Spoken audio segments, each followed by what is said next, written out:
NEET 2024 പരീക്ഷ സംബന്ധിച്ചുള്ള വിവാദങ്ങൾ ആകെ ഒരു തമാശയായി തീർന്നിരിക്കുകയാണ് ഇന്ത്യ രാജ്യത്ത്. രസകരമായിട്ടുണ്ട്. ഒരു 10-24 ലക്ഷം കുട്ടികൾ എഴുതുന്ന, എനിക്ക് തോന്നുന്നു ലോകത്തിലെ തന്നെ ഏറ്റവും വലിയ പരീക്ഷ. ആരോഗ്യരംഗത്ത് നാളെ ഡോക്ടർമാരാവേണ്ടവരെ തിരഞ്ഞെടുക്കേണ്ട ഒരു പരീക്ഷ.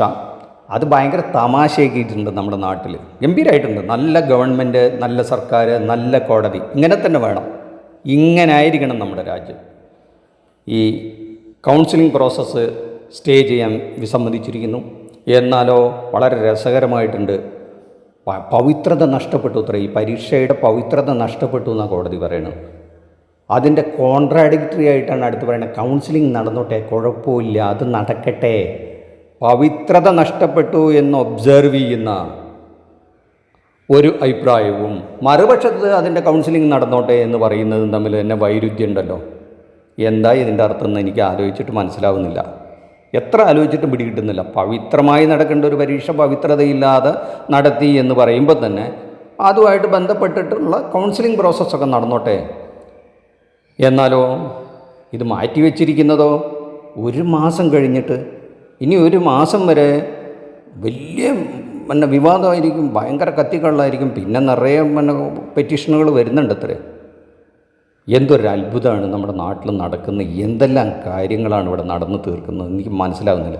ഈ കുട്ടികളൊക്കെ എന്ത് ചെയ്യും? കൗൺസിലിങ്ങിനൊക്കെ പങ്കെടുത്ത് എവിടെയെങ്കിലും കോളേജുകളൊക്കെ അലോട്ട് ചെയ്ത് കഴിഞ്ഞാൽ ഈ കോടതി തീരുമാനിക്കുകയാണ് നാളെ ഈ പരീക്ഷ റദ്ദ് ചെയ്യണമെന്ന് വിചാരിച്ചാൽ ഞാൻ എവിടെയെങ്കിലുമൊക്കെ കോളേജിൽ ജോയിൻ ചെയ്ത കുട്ടികളുടെ സ്ഥിതി എന്തായിരിക്കും? അവരൊക്കെ എന്ത് ചെയ്യണം? പോയിട്ട് അറ്റ്ലീസ്റ്റ് ഒരു കാര്യം പറഞ്ഞുകൂടെ?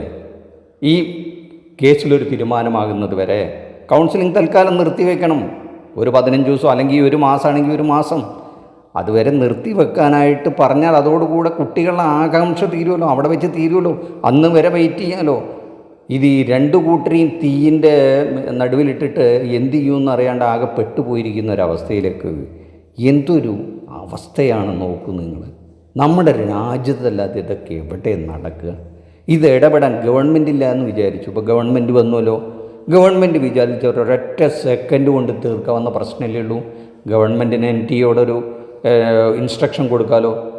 നിങ്ങൾ നിർത്തിവെക്കണം, കൗൺസിലിംഗ് ഈ കോടതി വിധി വരുന്നവരെ നടത്തരുത്. കോടതി പറയൊന്നും വേണ്ട, ഗവൺമെൻറ്റിന് തീരുമാനം എടുക്കാമല്ലോ. അല്ലെങ്കിൽ നിങ്ങൾ വീണ്ടും ഈ പവിത്രമായിട്ട് ഈ പരീക്ഷ വീണ്ടും നടത്തണം.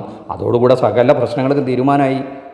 അതല്ല, നിങ്ങൾ ഇന്ന വിധത്തിൽ ആ റാങ്ക് ലിസ്റ്റുകളൊക്കെ പുനഃക്രമീകരണം ചെയ്തുകൊണ്ട് നിങ്ങൾ കോടതിയിൽ അതിൻ്റെ റിപ്ലൈ കൊടുക്കണം. എന്തെങ്കിലുമൊക്കെ ഒരു തീരുമാനത്തിൻ്റെ ഈ കുട്ടികളുടെ ജീവിതമായിട്ട് എവിടെയെങ്കിലുമൊക്കെ പഠിച്ചുകൊണ്ടിരിക്കുന്ന കുട്ടികളും ഈ റാങ്ക് ലിസ്റ്റിൽ വന്നിട്ടുണ്ടാവും. ഇപ്പോൾ ഡിഗ്രിക്ക് പഠിക്കുന്ന കുട്ടികളുണ്ടാവും, അല്ലെങ്കിൽ വേറെ എന്തെങ്കിലും നേഴ്സിങ്ങിന് പഠിക്കുന്ന കുട്ടികളുണ്ടാവും.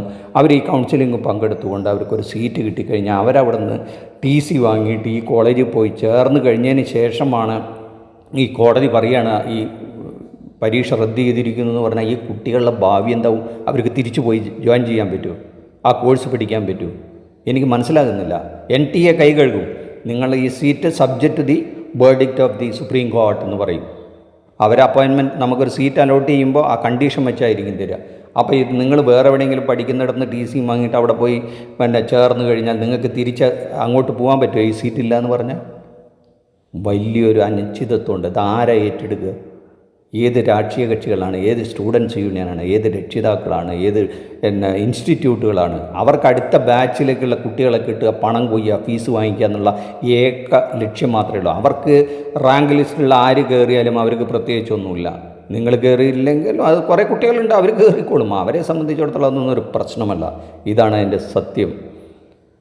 ഇങ്ങനെയുള്ളൊരു വ്യവസ്ഥിതി ഈ നാട്ടിലുണ്ടാകുന്നത് ആരോഗ്യകരമല്ല. ഈ ആരോഗ്യ രംഗത്തേക്ക് വരുന്ന ഡോക്ടർമാർ സൃഷ്ടിക്കപ്പെടേണ്ട ഒരു എക്സാമിൽ ഇത്തരം അനാരോഗ്യകരമായിട്ടുള്ള ഒരു കാര്യങ്ങളൊക്കെ നടക്കുമ്പോൾ കോടതി ഇടപെട്ട് 1 മാസത്തേക്കാണ് നീട്ടിവെച്ചിരിക്കുന്നത്. ആലോചിച്ചു, അടുത്ത ആഴ്ചയ്ക്കാണെങ്കിൽ നമുക്ക് മനസ്സിലാക്കാം. 1 മാസം കഴിഞ്ഞിട്ട് ഈ കുട്ടികളുടെ ഈ കാര്യത്തിൽ തീരുമാനം എടുത്താൽ പോരെ? എന്താ NTA എന്ന് പറഞ്ഞാൽ NTAക്ക് ഒരു റിപ്ലൈ കൊടുക്കാൻ ഇത്രയും സമയം വേണം? റോട്ടിൽ ഒരാൾ വീണാൽ, ഒരു എന്താ പറയേണ്ടത്, നമ്മുടെ നാട്ടിലൊക്കെ കൊച്ചിയിൽ എവിടെ ഒരു കാല് കുടുങ്ങി ഒരു സ്ത്രീ റോട്ടിൽ എന്തോ ഒരു ഇതിൽ വീണപ്പോൾ കോടതി ആരും ചോദിക്കാതെ തന്നെ ഇടപെട്ടത് നമ്മൾ കണ്ടിട്ടുണ്ട്. ഇതിൽ മാത്രമല്ല, പല സംഭവങ്ങളിലും. ഇത് ഇത്തരം വലിയ കോലാഹലങ്ങൾ നടക്കുമ്പോൾ കോടതി ഇതൊന്നും അറിഞ്ഞ മാതിരിയെ കാണുന്നില്ല. അവർക്ക് അടുത്ത മാസം കൗൺസിലിംഗ് ഒക്കെ നടക്കട്ടെ എന്ന്. എന്താണ് ഈ പറയുന്നതിൽ അർത്ഥമുള്ളത്? കൗൺസിലിംഗ് നടന്നു കഴിഞ്ഞാൽ പിന്നെ ഈ കേസിലെന്താ ആധാരമുള്ള? ഈ പവിത്രത ഇല്ല എന്ന് കോടതി തന്നെ നിരീക്ഷിക്കുമ്പോൾ പിന്നെ പവിത്രമായി നടത്തേണ്ട പരീക്ഷ പവിത്രമായി കൗൺസിലിംഗ് വേണ്ടേ? അത് പവിത്രത വേണ്ടേ? എനിക്ക് മനസ്സിലാകുന്നില്ല. ഒരു സംശയം മാത്രമാണ് കേട്ടോ. നിങ്ങളുടെ അഭിപ്രായങ്ങളും ഇതിന് ചോടെ കുറിക്കാം. നന്ദി, നമസ്കാരം.